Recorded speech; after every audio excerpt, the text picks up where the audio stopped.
of no return. What they mean, no return on what I give, no extra over what I give. Alright? But usually if you look at the contract, Wallahu a'lam, it involves both.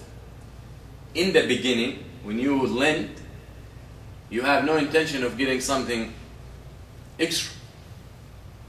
So that will make it tabarra.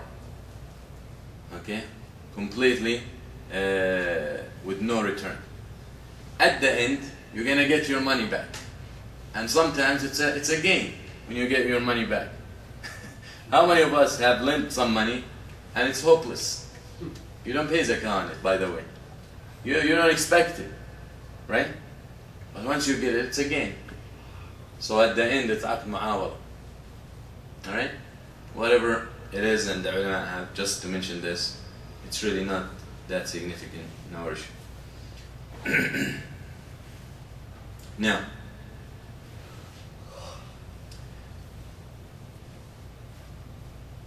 al-muqrad, which is the thing that we are borrowing and lending, does anything can be lent and borrowed, or there are specific things that we cannot lend and borrow? Specific things. Huh? Specific things you could lend and borrow. You cannot Okay. lend them. So give me one thing that you cannot. Your wife. That's not a thing. Straight up answer. Your kids. Well, if we can sell.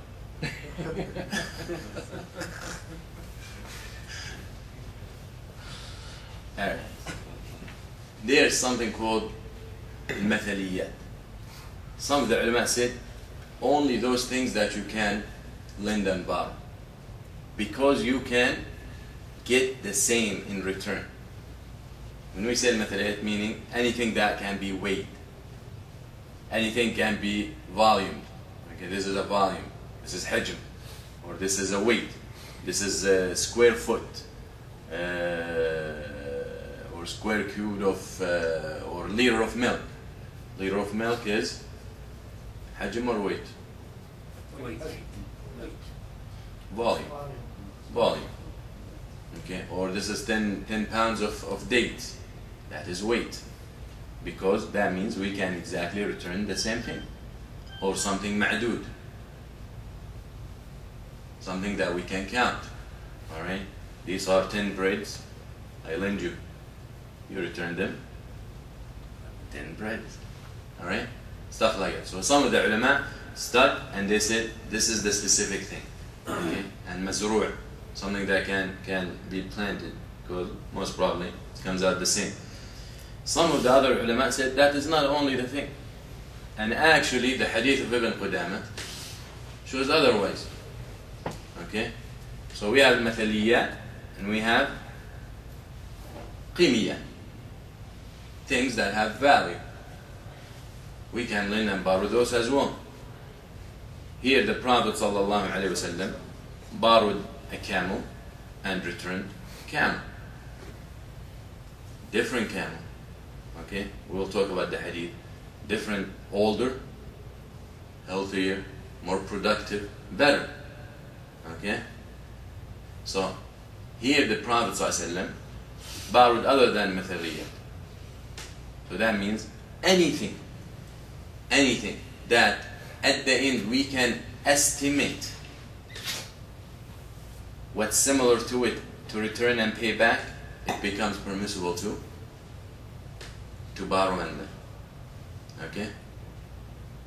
So that is what, so for example, the ulama said you're not allowed to borrow or lend natural precious stones. Why? Value fluctuations. People see things differently. Okay? The same stone, you take it to 3-4 jewelers, everyone can give you different price. So there is no way to get the exact thing to return, or even close. Alright? Stuff like that. So you can think about.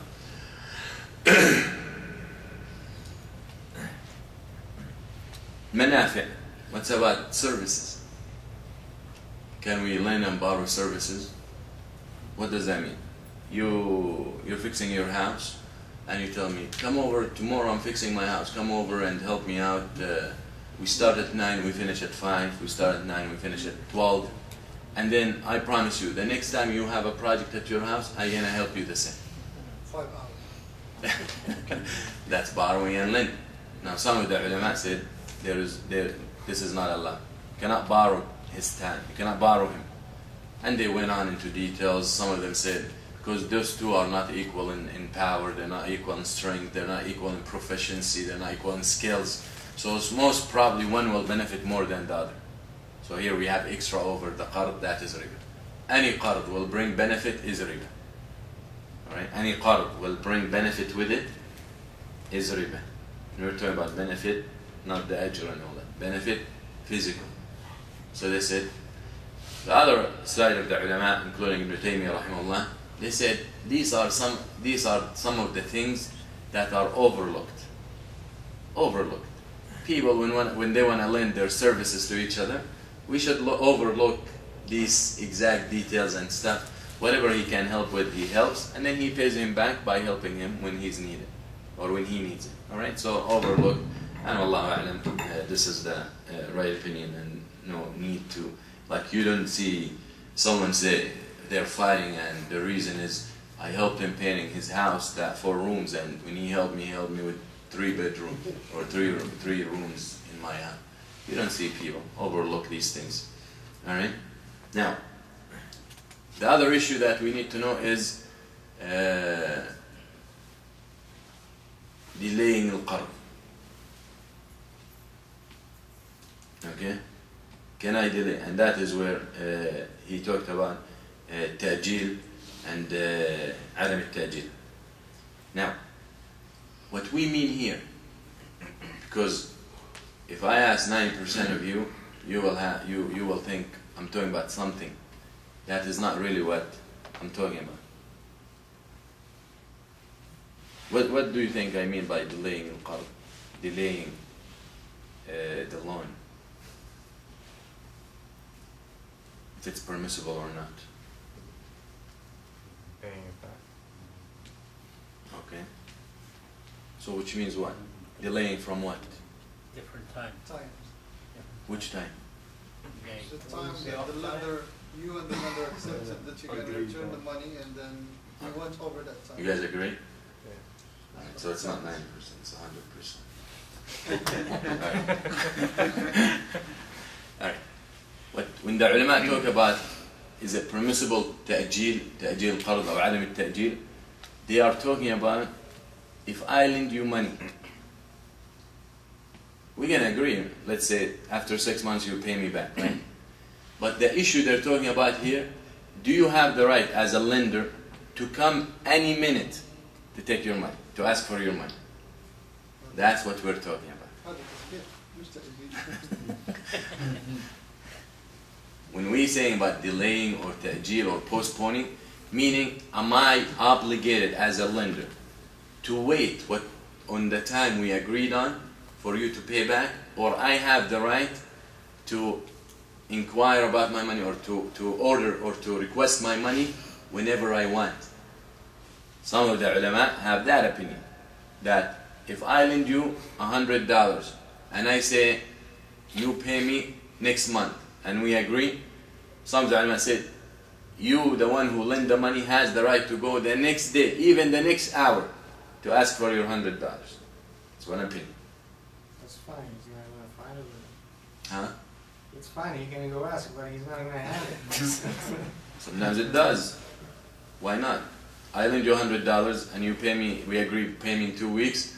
Then once I leave you, I meet that brother. Oh, how you doing? What did you do today? I met so-so. He asked me what I lend him. Oh, don't lend him money. The last time I lent him was 10 years ago. He hasn't paid you. You're going to go back and ask for your money, wouldn't you? Alright? Or you're going to say, Inna lillahi wa inna ilayhi raji'un. Okay? That's why. Or say takbir. 4 takbir. Takbir al-janazah.